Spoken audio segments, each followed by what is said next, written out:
All right, today we're peeling back the curtain on a real analyst report for Humana Inc. We're going to see just how the pros try to make sense of a stock that's been on an absolute tear and figure out how they even begin to predict what might happen next.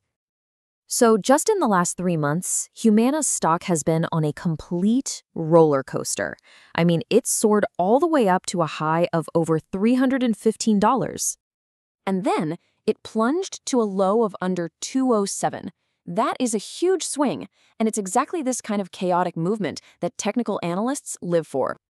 Now, to describe this ride, analysts use language that can feel, well, like a totally different language. You see things like choppy rebound narrative and bullish sparks. It's just this wall of jargon. So the question is, how do they find any kind of clear signal inside all of that market noise? Well, the answer is a method, and it's called technical analysis.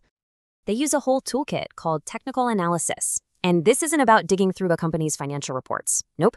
It's all about reading the story that the stock chart itself is trying to tell you, just by looking for patterns in its price and its volume.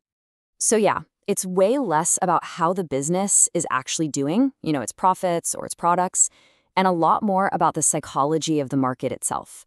It's really about finding patterns in that collective chaos of buying and selling. Okay, so the very first thing an analyst has to do is find the underlying trend.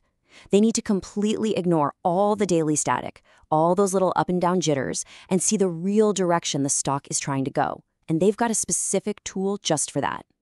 To find that center of gravity, they use this really cool tool called the moving average.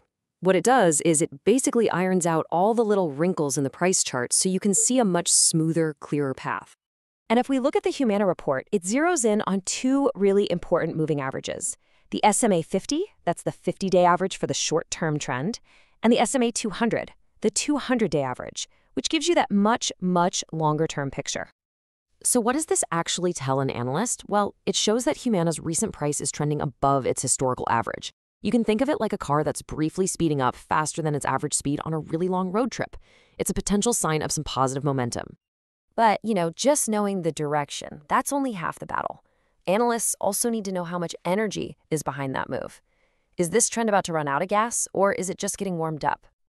To figure that out, they use what are called momentum indicators. These things measure the speed and the strength of price changes. Yeah, you can literally think of it like a car's tachometer, but for the stock market.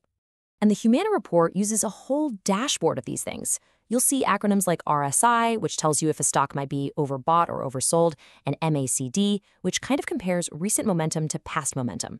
You put them all together and you get this multi-angled view of the market's energy. And this is where it gets really, really interesting, because what the analysts found is this huge conflict. The report sees some bullish energy, things like positive momentum and signs that big investors are buying in, but that is clashing directly with a very strong underlying downtrend and some major price ceilings. It is a classic tug of war. So, with all of these conflicting signals, what's the final call? What's the verdict? This is the moment where analysis stops being about the present and starts becoming about forecasting possible futures. So the report's conclusion isn't a simple buy or sell. Because of that tug of war we just talked about, it's a low confidence hold. That's basically the analyst's way of saying, look, things are really murky right now. There's a ton of uncertainty here. So instead of just one prediction, the analysis lays out a map of possibilities. If certain bullish signs went out, the price could surge towards 308. But if that bearish trend takes over again, it could fall all the way back to 263. And if that tug of war just keeps going, well, the stock might just drift sideways. And that really gets to the heart of what technical analysis is all about. It's not a crystal ball, right? It's not about telling you exactly what's going to happen. It's a map of possibilities. It's a framework to help manage risk in a market that is, let's be honest, fundamentally chaotic. And all of this leaves us with one final big question. When analysts are weighing all of these competing factors, bullish momentum versus a bearish trend, buying volume against resistance levels, they're ultimately interpreting a story, which really makes you wonder, is it more of an art than it is a science?